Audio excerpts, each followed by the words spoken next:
ಎಲ್ಲರಿಗೂ ನಮಸ್ಕಾರ. ಚಾಯ್ಗೆ ನಾನು ಛಾಯಾ ನಿಮ್ಮನ್ನೆಲ್ಲರೂ ವೆಲ್ಕಮ್ ಮಾಡ್ತಾ ಇದ್ದೀನಿ.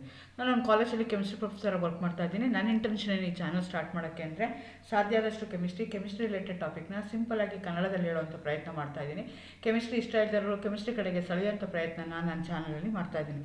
ಪರ್ಟಿಕ್ಯುಲರ್ಲಿ ರೂರಲ್ ಹುಡುಗರಿಗೆ ಮತ್ತು ಕನ್ನಡ ಮೀಡಿಯಂ ಅವರಿಗೆ ಹೆಲ್ಪ್ ಆಗಲಿ ಅಂತ ಕೆಮಿಸ್ಟ್ರಿನ ಕನ್ನಡದಲ್ಲಿ ಹೇಳುವಂಥ ಪ್ರಯತ್ನ ಮಾಡ್ತಾ ಇದ್ದೀನಿ. ಈಗ ನಾನು Bangalore university, Bangalore central university 6th ಸೆಮ್ಮಲ್ಲಿ ಪೇಪರ್ 8ಅಲ್ಲಿ ಬಯೋಕೆಮಿಸ್ಟ್ರಿ ಸಬ್ಜೆಕ್ಟಲ್ಲಿ ಕಾರ್ಬೋಹೈಡ್ರೇಟ್ಸ್ ಅಂತ ಒಂದು ಚಾಪ್ಟರ್ ಇದೆ. ಅದರದ್ದು ವೀಡಿಯೋಸ್ ಮಾಡ್ತಾ ಇದ್ದೀನಿ. ಆಲ್ರೆಡಿ ಒಂದು ವೀಡಿಯೋ ಮಾಡಿದ್ದೀನಿ. ಇವತ್ತಿನಲ್ಲಿ ನಾನು ಶುಗರ್ ಆ್ಯಸಿಡ್ಸ್ ಬಗ್ಗೆ ಹೇಳ್ತಾ ಇದ್ದೀನಿ. These are the derivatives of sugar. ಮಾನೋಸ್ಯಾಕರೈಡ್ಸ್ದು ಡೆರಿವೇಟಿವ್ಸ್ ಏನಿದೆಯಲ್ಲ ಅದರದ್ದು ಹಂಗಂದ್ರೆ ಏನು, ಎಕ್ಸಾಂಪಲ್ ಏನು, ಅದರದ್ದು ಬಯಾಲಜಿಕಲ್ ಇಂಪಾರ್ಟೆನ್ಸ್ ಏನು, ಅದನ್ನೆಲ್ಲ ಇವತ್ತು ನಾನು ಮಾಡೋಣ ಅಂತ ಅಂದ್ಕೊಳ್ತಾ ಇದ್ದೀನಿ. ನಿಮಗೆ ಗೊತ್ತಿದೆ ಕಾರ್ಬೋಹೈಡ್ರೇಟ್ಸ್ ಅಂದರೆ they are the polyhydroxy aldehydes and ketones and their derivatives are as substances that yield one of these compounds. So ಯಾವುದನ್ನು ನಾವು ಕಾರ್ಬೋಹೈಡ್ರೇಟ್ಸ್ ಅಂತ ಕರಿತೀವಿ ಅಂದರೆ ಹೈಡ್ರೇಟ್ಸ್ ಆಫ್ ಕಾರ್ಬನ್ಗೆ ಕಾರ್ಬೋಹೈಡ್ರೇಟ್ಸ್ ಅಂತ ಕರಿತೀವಿ. They usually they going to contain polyhydroxy aldehydes ಇರುತ್ತೆ, ಇದರ ketones ಇರುತ್ತೆ, ಅಥವಾ ಯೂಶ್ ಮಾಲಿಕ್ಯೂಲ್ಸ್ ಇರುತ್ತೆ. ವೆನ್ ದೇ ಅಂಡರ್ಗೋ ಹೈಡ್ರಲೈಸ್ಡ್ ಅವಾಗ ಈ ಥರ ಸಬ್ಸ್ಟೆನ್ಸ್ ಕೊಟ್ಟರೆ ಅಂಥದ್ದನ್ನು ನಾವು ಕಾರ್ಬೋಹೈಡ್ರೇಟ್ಸ್ ಅಂತ ಕರಿತೀವಿ. ಸೊ ಅದರಲ್ಲಿ ಯಾವ್ಯಾವ ಎಲಿಮೆಂಟ್ ಮೇಜರ್ ಆಗಿರುತ್ತೆ ಅಂದರೆ ಕಾರ್ಬನ್ನು, ಹೈಡ್ರೋಜನ್ನು, ಆಕ್ಸಿಜನ್ ಇರುತ್ತೆ. ಫಂಕ್ಷನಲ್ ಗ್ರೂಪ್ ಯಾವುದಿರುತ್ತೆ ಅಂದರೆ ಆಲ್ಡಿಹೈಡು, ಕೀಟೋನ್ ಜೊತೆಗೆ ಹೈಡ್ರಾಕ್ಸಿಲ್ ಗ್ರೂಪು ಇರುತ್ತೆ. ಸೊ ಅದಕ್ಕೆ ಶುಗರ್ಸ್ ಅಂತಲೂ ಕರೀತಾರೆ, ಸ್ಯಾಕರೈಡ್ಸ್ ಅಂತ ಕರೀತಾರೆ.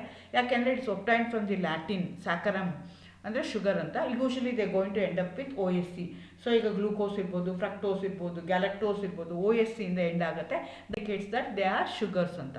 ಸೊ ಆ ಶುಗರ್ಸ್ದು ಬೇರೆ ಬೇರೆ ಡೆರಿವೇಟಿವ್ಸ್ ಇದೆ. ಅಮೈನೋ ಶುಗರ್ಸ್ ಅಂತ, ಆಲ್ರೆಡಿ ಅಮೈನೋ ಶುಗರ್ಸ್ ಬಗ್ಗೆ ನಾನು ವಿಡಿಯೋ ಮಾಡಿದ್ದೀನಿ. ಇವತ್ತು ಮಾಡ್ತಾ ಇರೋವಂಥದ್ದು ಶುಗರ್ ಆ್ಯಸಿಡ್ಸ್ ಅಂತ. ಅದೇ ರೀತಿ ಶುಗರ್ ಫಾಸ್ಫೇಟ್ಸ್ ಅಂತ. These are the derivatives of sugar. Sugars ತೊಗೊಂಡು ಅದ್ರ ಯಾವುದೋ ಒಂದು group, OH group, CHO group, COOH group ಅಥವಾ ಪ್ರೈಮರಿ ಆಲ್ಕೋಹಾಲ್ ಗ್ರೂಪು ಅದನ್ನು ರೀಪ್ಲೇಸ್ ಮಾಡಿ ಬೇರೆ ಯಾವುದೋ ಗ್ರೂಪ್ ತಂದು ಹಾಕಿದ್ರೆ ಅಂಥದಕ್ಕೆ ನಾವೇನಂತ ಕರಿತೀವಿ, ಡೆರಿವೇಟಿವ್ಸ್ ಅಂತ ಕರಿತೀವಿ. ಶುಗರ್ ಆ್ಯಸಿಡ್ಸ್ ಅಂತ ಹೇಳ್ತಾ ಇದ್ದಾರೆ ಅಂದರೆ ಅಲ್ಲೇನು ಇದ್ದೀವಿ, ಆ ಗ್ರೂಪ್ನ ರೀಪ್ಲೇಸ್ ನಾವು ಆ್ಯಸಿಡ್ ಗ್ರೂಪಿಂದ ಮಾಡ್ತಾ ಇದ್ದೀವಿ, ಕಾರ್ಬಾಕ್ಸಿಲಿಕ್ ಗ್ರೂಪಿಂದ ಮಾಡ್ತಾ ಇದ್ದೀವಿ. ಶುಗರ್ ಅಂತಂದರೆ ಇಲ್ಲಿ ನಾವು ಮಾನೋಸ್ಯಾಕರೈಡ್ಸ್ ಅಷ್ಟೇ ಕನ್ಸಿಡರ್ ಮಾಡ್ತಾ ಇದ್ದೀವಿ. Monosaccharides with carboxylic acid. ಮಾನೋಸ್ಯಾಕರೈಟಲ್ಲಿ ಸ್ಟ್ರಕ್ಚರಲಿ COOH ಗ್ರೂಪ್ ಇರ್ಬೋದು, CH2OH ಗ್ರೂಪ್ ಇರ್ಬೋದು, ಅಥವಾ OH ಗ್ರೂಪ್ ಇರ್ಬೋದು. ಇವು ಚೇಂಜ್ ಆದರೆ, ಇವು ಬೇರೆ ಥರ ಆದರೆ ಅಂಥದಕ್ಕೆ ನಾವೇನಂತ ಕರಿತೀವಿ, if it is change with a carboxylic acid ಅವಾಗ ಅದನ್ನು ನಾವು ಶುಗರ್ ಆ್ಯಸಿಡ್ಸ್ ಅಂತ ಕರಿತೀವಿ.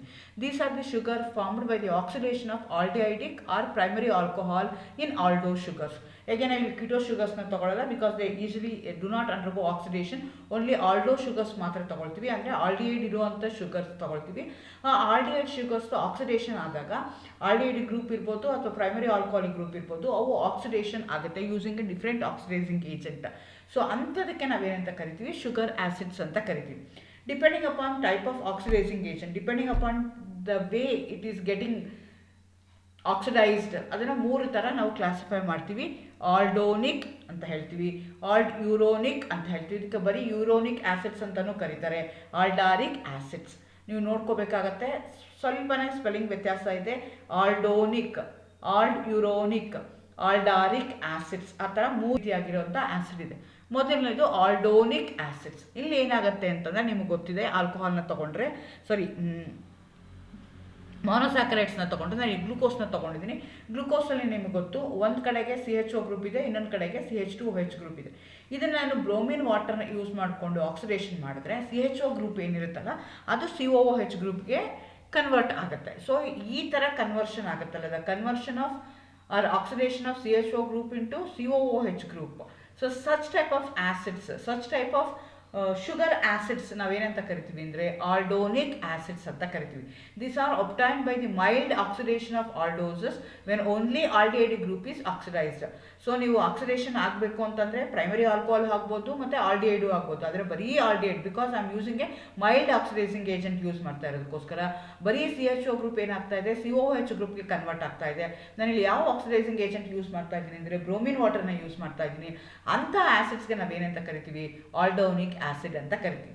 ಎಕ್ಸಾಂಪಲ್ ತಗೊಳ್ಳೋದಾದರೆ D glucose on oxidation with a bromine water gives gluconic acid. Structure ನೋಡಿ, ಎಲ್ಲೂ ವ್ಯತ್ಯಾಸ ಇಲ್ಲ, everything remains the same. Only first carbon ಆಟಮಲ್ಲಿರೋ CHO ಗ್ರೂಪ್ ಏನಿದೆಯಲ್ಲ ಅದು COOH ಕನ್ವರ್ಟ್ ಆಗುತ್ತೆ. ಅದಕ್ಕೆ ನಾವೇನಂತ ಕರಿತೀವಿ, ಗ್ಲೂಕೋನಿಕ್ ಆ್ಯಸಿಡ್ ಅಂತ ನಾವು ಕರಿತೀವಿ. ಅದೇ ಥರ ಎರಡನೇದಿದೆ ಯುರೋನಿಕ್ ಆಸಿಡ್ಸ್ ಅಂತ ಕರೀತಾರೆ, ಆಲ್ಡ್ ಯುರೋನಿಕ್ ಆಸಿಡ್ಸ್ ಅಂತ ಕರೀತಾರೆ. ಇಲ್ಲಿ ಏನಾಗುತ್ತೆ ಅಂದರೆ ಪ್ರೈಮರಿ ಆಲ್ಕೋಹಾಲ್ ಏನಿರುತ್ತಲ್ಲ ಗ್ರೂಪು, ಆ ಆಲ್ಕೋಹಾಲ್ ಗ್ರೂಪ್ ಏನಾಗುತ್ತೆ COOH ಗ್ರೂಪ್ಗೆ ಆಗುತ್ತೆ, leaving CHO group like that only. ಇಲ್ಲಿ ಎರಡು ಗ್ರೂಪ್ ಇದೆ ಆಕ್ಸಿಡೈಸ್ ಆಗುವಂಥದ್ದು. ಮೊದಲನೇ ಕೇಸಲ್ಲಿ ಏನಾಯಿತು, CHO ಗ್ರೂಪ್ ಆಕ್ಸಿಡೈಸ್ ಆಯಿತು. ಇಲ್ಲೇನಾಗ್ತಾಯಿದೆ, ಸೆಕೆಂಡ್ ಕೇಸಲ್ಲಿ ಏನಾಗ್ತಾ ಇದೆ, CH2OH ಗ್ರೂಪ್ ಏನಿದೆಯಲ್ಲ, ಪ್ರೈಮರಿ ಆಲ್ಕೋಹಾಲ್ ಏನಿದೆಯಲ್ಲ, ಟರ್ಮಿನಲ್ ಪ್ರೈಮರಿ ಆಲ್ಕೋಹಾಲ್ ಗ್ರೂಪ್ ಏನಿದೆಯಲ್ಲ, that is oxidise to COOH group. ಅಂಥದಕ್ಕೆ ನಾವು ಯುರೋನಿಕ್ ಆಸಿಡ್ಸ್ ಅಂತ ಕರೀತಾರೆ, ಆಲ್ಡ್ ಯುರೋನಿಕ್ ಆಸಿಡ್ಸ್ ಅಂತ ಕರೀತಾರೆ. ಎಕ್ಸಾಂಪಲ್ ತೊಗೊಳೋದಾದ್ರೆ D glucose on oxidation gives D uronic acid. So ನೋಡ್ಕೋಬೇಕಾಗತ್ತೆ ಯಾವ ಥರ ಇದೆ ಅಂತ. ನೆಕ್ಸ್ಟ್ ಥರ್ಡ್ ಒನ್ ಏನು ಹೇಳ್ತೀವಿ ಅಂದರೆ ಆಲ್ಡಾರಿಕ್ ಆ್ಯಸಿಡ್ ಅಂತ ಹೇಳ್ತೀವಿ. ಈ ಆ್ಯಸಿಡ್ ಏನು ಹೇಳುತ್ತೆ ಅಂದರೆ ಇಟ್ಸ್ ಡೈಕಾರ್ಬಾಕ್ಸಿಲಿಕ್ ಆ್ಯಸಿಡ್. ಎರಡೂ ಅಂದರೆ ಆಲ್ಕೋಹಾಲಿಕ್ ಗ್ರೂಪು ಮತ್ತು ಆಲ್ಡಿಹೈಡ್ ಗ್ರೂಪು ಎರಡೂ ಆಕ್ಸಿಡೈಸಿಂಗ್ ಆಗುತ್ತೆ. ಇಲ್ಲಿ ನಾವು ಸ್ಟ್ರಾಂಗ್ ಆಕ್ಸಿಡೈಸಿಂಗ್ ಏಜೆಂಟ್ನ ಯೂಸ್ ಮಾಡ್ತಾ ಇದ್ದೀವಿ ಲೈಕ್ ನೈಟ್ರಿಕ್ ಆ್ಯಸಿಡ್. ಸೊ ಅಂಥದಕ್ಕೆ ನಾವೇನಂತ ಕರಿತೀವಿ ಅಂದರೆ ಆಲ್ಡಾರಿಕ್ ಆ್ಯಸಿಡ್ ಅಂತ ಕರಿತೀವಿ. ಸೊ ಅಂದರೆ ಏನು, ಇದು ಡೈಕಾರ್ಬಾಕ್ಸಿಲಿಕ್ ಆ್ಯಸಿಡ್ ಆಗುತ್ತೆ. D glucose on oxidation with nitric acid form D glucaric acid. So write the structure of glucaric acid ಅಂತ ಕೇಳ್ತಾರೆ, ನೀವು ನೋಡ್ಕೋಬೇಕಾಗತ್ತೆ. ಯುರೋನಿಕ್ ಆ್ಯಸಿಡ್ ಅಂತಂದರೆ CH2OH ಗ್ರೂಪು ರೀಪ್ಲೇಸ್ ಆಗಿರುತ್ತೆ COOH ಗ್ರೂಪಿಂದ. ಆ ಥರ ಗ್ಲೂಕಾರಿಕ್ ಆ್ಯಸಿಡ್ ಅಂತಂದರೆ ಎರಡೂ ಆಗಿರುತ್ತೆ. ಕಾರಿಕ್ ಆ್ಯಸಿಡ್ ಅಂತಂದರೆ ಎರಡೂ ಆಗಿರುತ್ತೆ. ಗ್ಲೂಕೋನಿಕ್ ಅಂತಂದರೆ ಬರೀ CHO ಗ್ರೂಪ್ ಮಾತ್ರ ರೀಪ್ಲೇಸ್ ಆಗಿರುತ್ತೆ ಅಥವಾ ಆಕ್ಸಿಡೈಸ್ ಆಗಿ COOH ಗ್ರೂಪ್ ಆಗಿರುತ್ತೆ. ಸೊ ಈ ಥರ ಆ್ಯಸಿಡ್ಸ್ಗೆ, ಈ ಥರ ಡೆರಿವೇಟಿವ್ಸ್ಗೆ ನಾವೇನಂತ ಕರಿತೀವಿ ಅಂತಂದರೆ ಶುಗರ್ ಆ್ಯಸಿಡ್ಸ್ ಅಂತ ಕರಿತೀವಿ. ಇದರದ್ದು ಬಯಾಲಜಿಕಲ್ ಇಂಪಾರ್ಟೆನ್ಸ್ ಏನು, ಯಾಕೆ ಓದಬೇಕು? Physiologically important sugar acids are aldonic and uronic acid. ಅಂದರೆ ಫಸ್ಟು ಆಲ್ಡೋನಿಕ್ ಅಂತಂದರೆ CHO ಗ್ರೂಪ್ ಇದ್ದಿದ್ದು COOH ಗ್ರೂಪ್ ಆಗಿದ್ದು, ಯುರೋನಿಕ್ ಆ್ಯಸಿಡ್ ಅಂತಂದರೆ CH2 ಗ್ರೂಪ್ ಇದ್ದಿದ್ದು COOH ಗ್ರೂಪ್ ಆಗಿದ್ದು. Those are very important physiologically. They can form glycosidic bond with other uronic acids or monosaccharides to yield polysaccharides. So polysaccharide formation ಮಾಡೋದಕ್ಕೆ ಈ ಆ್ಯಸಿಡ್ಸ್ಗಳು ಏನು ಮಾಡ್ತವೆ, sugar acids, they going to help. So ಮೊದಲನೇದು ತೊಗೊಂಡ್ರೆ D ಗ್ಲೂಕೋನಿಕ್ acid. ಅದು ಎಲ್ಲಿ use ಮಾಡ್ತಾರೆ ಅಂದರೆ ಅದನ್ನು ಕ್ಯಾಲ್ಶಿಯಂ ಡಿಫಿಷಿಯನ್ಸಿ ಇದ್ದಾಗ ಕ್ಯಾಲ್ಶಿಯಂ ಗ್ಲೂಕೋನೇಟ್ ಆ ಥರ ಅದಕ್ಕೆ ಬಾಡಿಗೆ ಅಡ್ಮಿನಿಸ್ಟ್ ಮಾಡ್ತಾರೆ, ಅದಕ್ಕೆ ಸಪ್ಲಿಮೆಂಟ್ ಥರ ಕೊಡ್ತಾ ಹೋಗ್ತಾರೆ. ಯಾಕೆ ಅಂದರೆ gluconic acid readily metabolised in the body. So ಈಸಿಯಾಗಿ ಮೆಟಬಲೈಸ್ ಆಗುತ್ತೆ ಬಾಡಿ ಒಳಗಡೆ, ಹಾಗಾಗಿ ಅವರು ಅದನ್ನು ಅಡ್ಮಿನಿಸ್ಟ್ರೇಟ್ ಮಾಡ್ತಾರೆ ಅವರಲ್ಲಿ. ಸೆಕೆಂಡ್ ಒನ್ ಯುರೋನಿಕ್ ಆ್ಯಸಿಡ್ ಅಂತ ಹೇಳಿದೆ. These play very important role compared to all other sugar acids. ಇದು ತುಂಬ important. It is an essential component of structural polysaccharide such as connective tissue and cartilage. It is also a component of heparin, a polysaccharide present in the blood which prevents the coagulation of the blood.